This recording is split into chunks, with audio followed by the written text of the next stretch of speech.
Assalamualaikum warahmatullahi wabarakatuh. Perkenalkan, nama saya Rizky Amalia dari jurusan Peternakan, Fakultas Peternakan dan Perikanan, Universitas Sulawesi Barat. Di sini saya akan membawakan materi tentang identitas nasional. Langsung saja, yang pertama yaitu pengertian identitas nasional.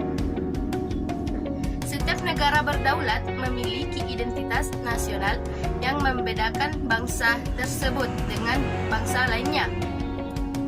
Identitas merujuk pada sifat khas atau jati diri yang melekat pada seseorang atau sesuatu. Sedangkan nasional berasal dari kata nation yang artinya bangsa. Bangsa sendiri dapat diartikan sebagai kelompok yang memiliki kesamaan ciri fisik, budaya, agama, bahasa, atau cita-cita. Jadi, dapat disimpulkan bahwa identitas nasional adalah kepribadian atau jati diri nasional yang melekat pada suatu negara serta kelompok-kelompok masyarakat yang tinggal di dalamnya. Yang kedua yaitu fungsi identitas nasional. Fungsi yang pertama yaitu sebagai alat pemersatu bangsa. Fungsi identitas nasional adalah sebagai alat untuk mempersatukan bangsa, khususnya bagi negara yang majemuk. Sebagaimana diketahui, Indonesia terdiri dari berbagai macam suku, agama, dan kebudayaan. Maka, identitas nasional hadir untuk memadukan keberagaman masyarakat tersebut menjadi satu. Fungsi yang kedua yaitu sebagai pembeda dengan bangsa lain. Seperti yang telah saya paparkan sebelumnya, bahwa identitas nasional merupakan ciri khas yang dibanggakan dari suatu negara. Terbentuknya identitas nasional akan menjadikan Indonesia unik dan mudah dikenali oleh dunia. Fungsi yang ketiga yaitu sebagai landasan negara. Artinya, identitas nasional digunakan sebagai pegangan dan pijakan agar suatu negara dapat mewujudkan cita-citanya. Landasan negara Indonesia adalah Pancasila yang nilai-nilainya digali dari kebudayaan luhur bangsa. 5 nilai dasar inilah yang kemudian digunakan sebagai pedoman dalam kehidupan berbangsa dan bernegara. Fungsi yang keempat yaitu sebagai perlindungan diri dari dampak globalisasi.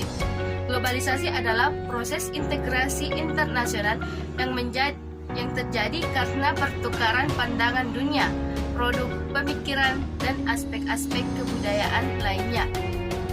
Globalisasi mendatangkan peluang sekaligus tantangan. Nah, cara untuk menyaring pengaruh globalisasi adalah dengan menjadikan identitas nasional sebagai rujukan. Bagian yang ketiga yaitu faktor pembentuk identitas nasional. Beberapa faktor yang mempengaruhi pembentukan identitas nasional yaitu yang pertama, primordialisme. Primordialisme pada dasarnya adalah kecintaan pada suatu golongan yang sama, sehingga cenderung menyebabkan pengelompokan individu-individu dengan karakteristik serupa. Faktor-faktor primordial ini meliputi ikatan kekerabatan, kebersamaan suku bangsa, daerah asal, bahasa, dan adat istiadat. Yang kedua yaitu agama.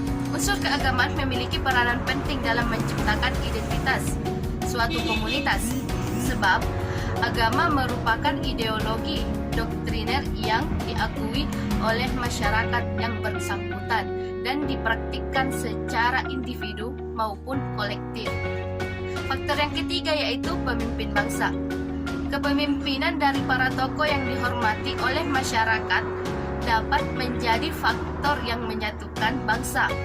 Apalagi jika pemimpin tersebut dianggap sebagai penyambung lidah rakyat dan simbol persatuan.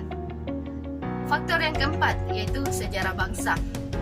Apa yang telah dialami oleh suatu bangsa akan mempengaruhi pola pikir masyarakat. Persepsi yang sama tentang pengalaman masa lalu, seperti sama-sama menderita karena penjajahan tidak hanya melahirkan solidaritas, tetapi juga tekad dan tujuan yang sama di antara masyarakat. Adapun bentuk identitas nasional bangsa Indonesia yaitu yang pertama, bahasa Indonesia sebagai bahasa nasional dan bahasa persatuan. Yang kedua yaitu bendera sang merah putih sebagai bendera negara. Yang ketiga, lagu Indonesia Raya sebagai lagu kebangsaan. Yang keempat, Garuda Pancasila sebagai lambang negara. Yang kelima, Bhinneka Tunggal Ika sebagai semboyan negara, Pancasila sebagai falsafah negara, dan yang terakhir, Undang-Undang Dasar 1945 sebagai konstitusi negara. Demikianlah apa yang dapat saya sampaikan. Kurang dan lebihnya mohon dimaafkan. Wabillahi taufiq wal hidayah. Wassalamualaikum warahmatullahi wabarakatuh.